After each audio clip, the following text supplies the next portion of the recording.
jo som na Francisca de Cantoni Marc, antes era na Francisca Mestre, vaig néixer el 36, el 18 d'agost del 36, va ser el dia que va entrar la guerra a Eivissa. I llavors la gent va estar, que ni siquiera em batiaren a l'església. Som de Cantoni d'en Marc, el meu nom és Antoni d'en Marc, i llavors ja ens casàrem, tot, que ja tenia 26 anys jo. I tinguérem els al·lots, 2 al·lots i 3 al·lotes. I ens vaig anar cuidant d'ell, llavors estàrem van agafar la botiga de Rocamara, i vam estar per mi 12 anys o no sé què, treballant allí, i un se va fent d'edat, i que pareix que un no ho coneix, però un no ho coneix.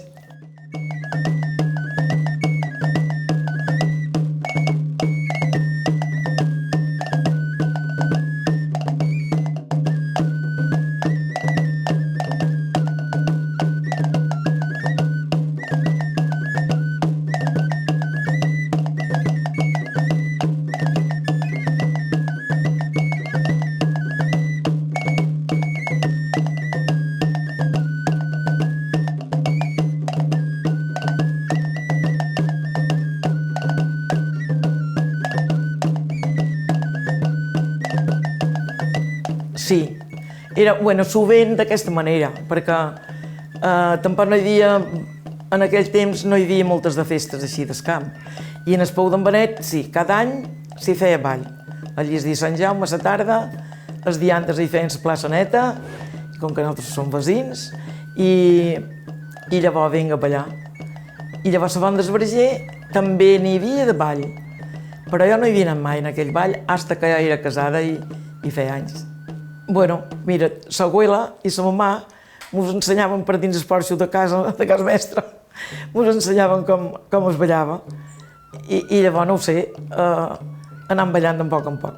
Això és una cosa que no vol llegir ni escriure. Al·lotes, i de voltes també alguna majora, però són al·loteta joves, en sus joves que hi havia per allí al redador. La gent estava al redador de la plaça, diríem, i llavors ballaven. Els que volia ballar amb una al·lota se n'anava a parlar amb ella, a veure si volia ballar, i anàvem ballant així. No.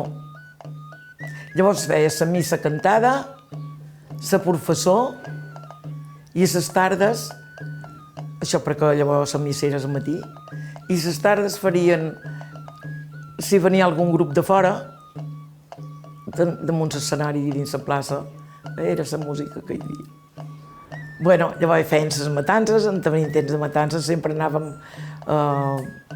molt contents perquè ens ajuntàvem tota la família. I llavors Raminyoles també hi havia gent que si tenien principalment moltes garroves feien una raminyola i també s'ajuntaven joves i lotes i a la nit es clovaven elles. No hi havia tant de costum. Jo no me'n recordo que en unes matances hagués ballant mai. I les raminyoles tampoc, perquè llavors la nit s'esclovava amb elles. Se'n venia de naltros, nosaltres els estàvem alrededor de la plaça, i se'n venien a naltros i si volies ballar. I clar, tothom els deia que sí, perquè era una menys peix jove.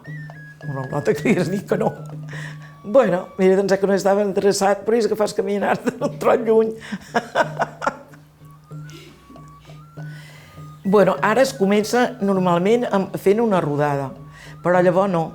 Llavors ja es començava i anaven rodant i ballant normal com ara, però no es feia la rodada quan jo era joveneta. Sí, de voltes a la plaça, allí a la plaça del Pou d'en Benet, una de les més veïnes, que de voltes em tocava jo, per ser de les més veïnes i que anàvem a fer la plaça neta els diantres a la nit. Allí en Joan Rampuja pujava a un espou per regar la plaça. I nosaltres granàvem. El jove que tenia ballera s'anava a una al·lota i ballar. La que li agradava, potser. Hi ha diferència i no n'hi ha, perquè ara es fan moltes classes de ball i llavors només es feia la llarga. La ballada que ara li deia la llarga és la que es ballava allò en els pous.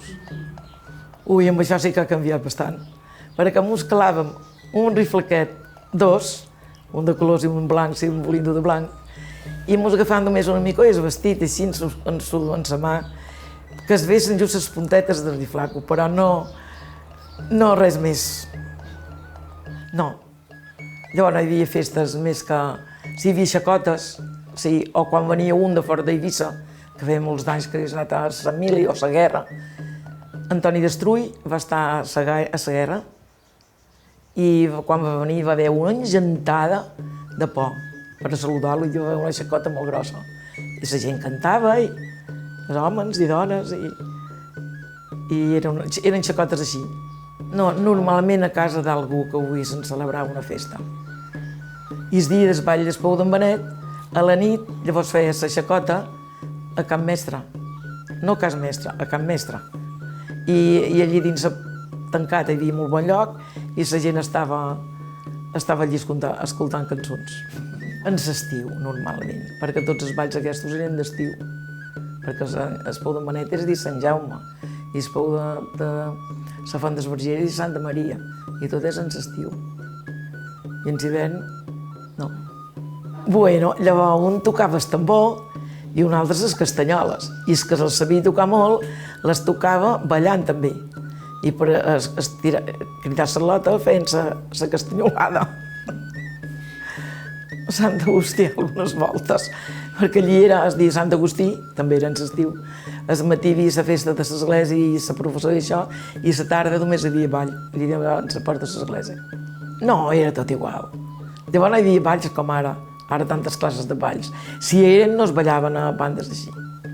Sí. A mi van vestir que tenia 15 o 16 anys i vaig anar-hi fins a 23 o una cosa així. Molt la fèiem nosaltres, compràvem un tros de roba a fila i llavors m'ho feien la roba nosaltres.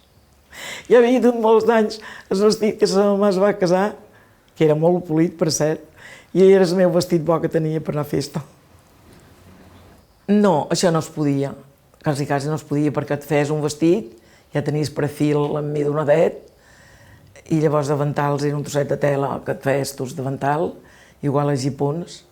I el mantonet, sí, els mantonets n'hi havia que en feien, però hi havia unes dones que feien, tu els duies la tela si volies un mantonet, i si no ells també en tenien, i te li posaven la fleca i un forret amb fortet, i ja tenies el mantonet. De Vila, que només hi havia 2 o 3 botigues en tot Vila que hi hagués teles. Sí. De Can Caseta n'hi havia de molt polides, i de Can Xinxa de Dins, una botiga de Can Xinxa de Dins, que era molt bona de Can Caseta, allí al redador de la plaça, també n'hi havia de molt bones i molt polides. Sí, tot nosaltres no sé mocador, del cap, però com que no en duien mai de mocador, començant per riflacos, els duien per davall. Normalment jo sempre en duia un de blau cel i un de rosa, per anar a bandes així que hi hagués més pols o més això.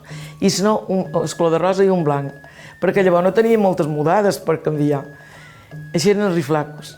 I llavors posaves el vestit, els vestits n'hi havia de molts de colors, però normalment la gent sempre se'ls feia fosquets, o rojos, o verds, o blaus. I el davantal blanc, que fos alegre, i el gipó també vistós. I el mantón, llavors, no hi havia colors, diríem. Si dues el millor del vestit blau, hi duies el mantón verd. I un verd ben polit, i llavors un las ben color de rosa, ben gros a la cova, i ja estava vestida de la pagesa. Sí! Si no riflacos no us haurien caigut. Però una botifarreta petitona duia jo, Dues just per aguantar riflacos i res més. Sí, n'hi havia que en duien, però no. Quan jo era jove, jo no havia dut mai de prendes. Perquè quan hi va haver la guerra, molts els entregaren o les tenien amagades, que no les treien. I jo no havia dut mai de prendes. No en tenien, la mama no en tenia. I tampoc nosaltres no m'ho compraren. Perquè si llavors no hi havia sous. Bona paraula. No, les espardenyes per anar mudades, hi havia algunes dones que en feien, i el meu padrí, que era un germà de Salmà, es diu Xico, em feia les soles. I llavors hi havia una dona que feia les espardenyetes de morro.